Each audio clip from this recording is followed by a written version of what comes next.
तो आइए पढ़ते हैं बाल लीला आईएससी पाठ्यक्रम 2। पाठ्य पढ़ने से पहले इस काव्य के रचयिता सूरदास के बारे में जान लेते हैं।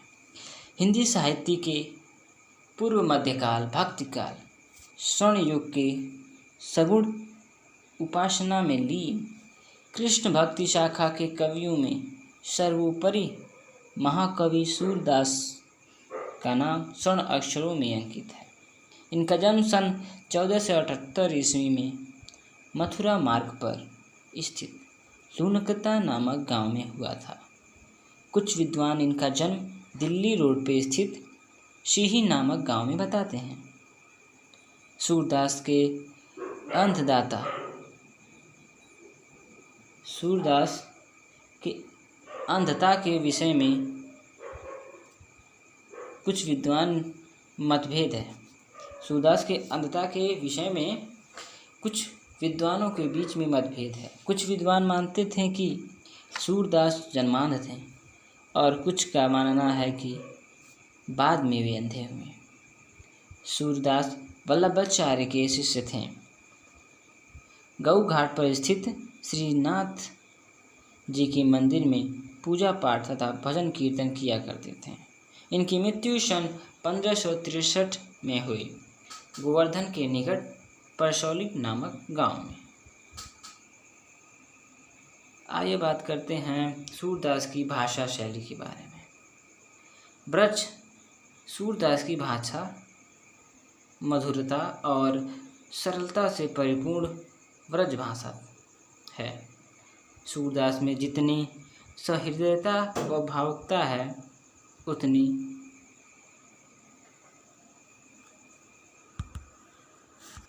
उतनी वाक्य वैधता, विवचन चातुर्य, बोलने की चतुराई,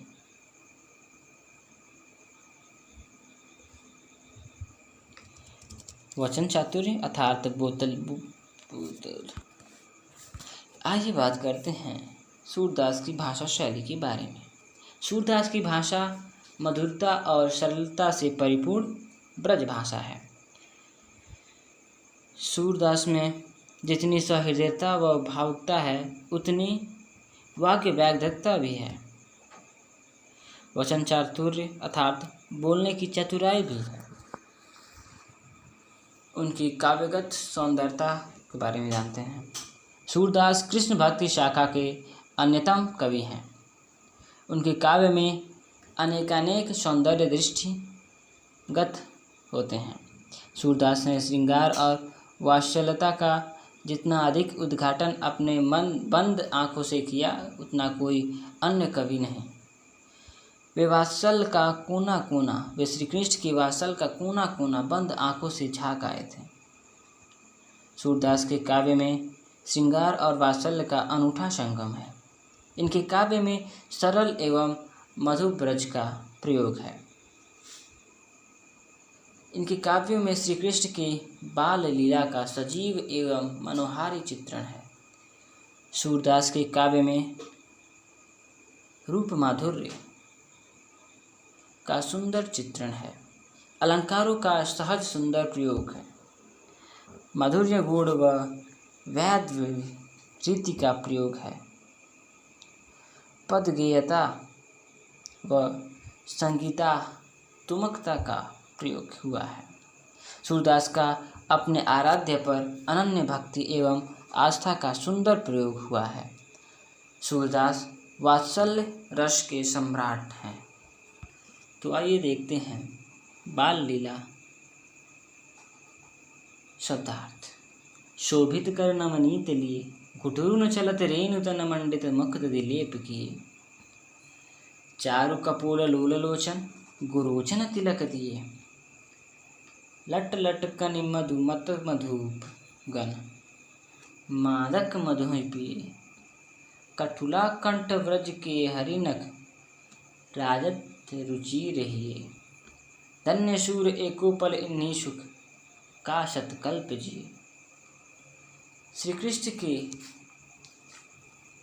सूरदास श्री कृष्ण के रूप माधुर्य का वर्णन करते हैं।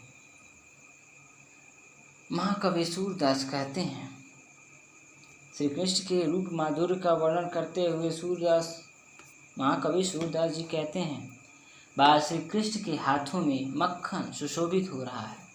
बालक श्री कृष्ण घुटनों के बल चल रहे हैं। उनका शरीर धूल से सना हुआ है तथा उनके मुख पर लगी दही उनकी शोभा को और बढ़ा दे रही है। बाल कन्हैया के गाल मतलब कपोल अत्यंत सुंदर तथा उनके नेत्र चंचल हैं। उनके माथे पर गुरोचन यानी घी या फिर दही का तिलक लगा हुआ है, जो अत्यंत मनोहारी लग रहा है। बालक श्री कृष्ण के घुघराले बाल उनके मुख के पास इस तरह से लटके हुए हैं मानो मदमस्त भौरे मादक रस का पान कर रहे हैं।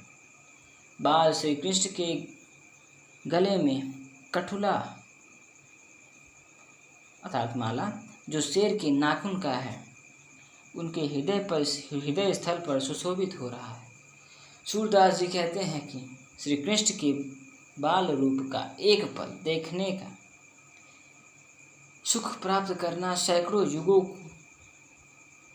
युगों के सुख को प्राप्त करने से कहीं अधिक श्रेष्ठ है और मनोहारी है। तथा बाल श्री कृष्ण के रूप सौंदर्य के एक पल का दर्शन सुख प्राप्त कर सूरदास अपने आप को धन्य मानते हैं। कहन लागे मोहन मैया मैया, नंद महर्षो बाबा बाबा, अरु हलदर्शो भैया, ऊंचे चढ़ी चढ़ी कहत यशोदा, ले ले नाम कन्हैया, दूर खेलन जन जाहू लल्ला रे, मारेगी काहू की गया, गोपी ग्वाल करत कोतूहल, घर घर बजत बधैया, सूरदास प्रभु तुम्हारे दरस को, चरणन की बलिजैया। वात्सल्य का वर्णन करते हुए सूरदास कहते हैं कि बाल श्री कृष्ण अपनी माँ यशोदा को मैया मैया तथा अपने पिता नंद को बाबा बाबा कह रहे हैं और हलदल बलराम को भैया कहकर पुकारने लगे हैं। वहीं यशोदा कन्हैया का नाम लेकर उसी बहुत दूर खेलने जाने से मना करती हैं। यशोदा कहती हैं, हे लल्ला, तुम दूर तक खेलने मत जाना, नहीं तो किसी की गाय तुम्हें हानि पहुंचा देगी। यह देखकर गोपियां तथा ग्वाल बाल आश्चर्य एवं उत्सुकता से भर उठे हैं। घर घर में बधाइयाँ बज रही हैं। सूरदास जी कहते हैं, हे प्रभु, तुम्हारे दर्शन को पाकर तुम्हारे चरणों पर बलिहारी हो जाऊं तथा उस बाल रूप को पाकर मैं स्वयं को आपके चरणों में न्यौछावर कर दूं। मैया मोही दाहू बहुत खिलायो, मोशो कहत मोल के लिन्हो, तू जसमत कब जायो, कहा करो इन रीश के मारे, खेलन हो नहीं जा, पुनि पुनि कहत कौन है माता, कौन है तेरे तात, गोरे नंद यशोदा गोरी, तू कृत श्याम शरीर, चुटकी दे दे हसत ग्वाल सब, सिखे देत बलवीर, तू मोही को मारन सीखी, दाहू कबू न खींची, मोहन मुख रीछ की ये बातें, जसु मत सुनि सुनि रीछे, सुनहु कान बलभद्र चबाही, जनमत ही को धू, सूर श्याम मुहि गोधन कीशो, हो माता तू पूत। बालकृष्ण थोड़े और बड़े हो गए हैं और अपनी माँ यशोदा से अपने बड़े भाई बलराम की शिकायत करते हुए कहते हैं, हे माँ, बलराम मुझे चिढ़ाया करते हैं। वह मुझसे कहते हैं कि तू यशोदा का पुत्र नहीं है, बल्कि तुझे यशोदा मैया ने मोल लिया है, अर्थात तुझे कुछ ले दे के खरीदा है। वह बार बार पूछते हैं कि मेरे माता पिता कौन है, और माँ, मैं इसीलिए उनके साथ खेलने भी नहीं जा रहा, क्योंकि जाने पे मुझसे कहते हैं, यदि तुम नंद बाबा यशोदा के पुत्र हो तो बताओ, नंद बाबा और यशोदा दोनों का रंग गोरा है, फिर तुम सांवले कैसे हो गए? बलराम इस बात को सुन कर सभी ग्वाल बाल चुटकी बजाकर हंसते हैं। हे माँ, जब देखो तुम मुझे ही मारना जानती हो।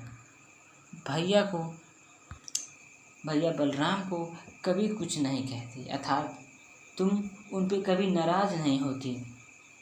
बाल श्री कृष्ण के मुख से इस प्रकार गुस्से की बात सुनकर यशोदा मन ही मन प्रसन्न हो रही हैं। यशोदा कहती हैं, हे कृष्ण सुनो, बलराम जन्म से ही चालाक, चुगलखोर और धूर्त है। पुत्र, मैं गाय रूपी धन की सौगंध खाकर कहती हूँ कि तुम ही मेरे पुत्र हो और मैं ही तुम्हारी माता हूँ।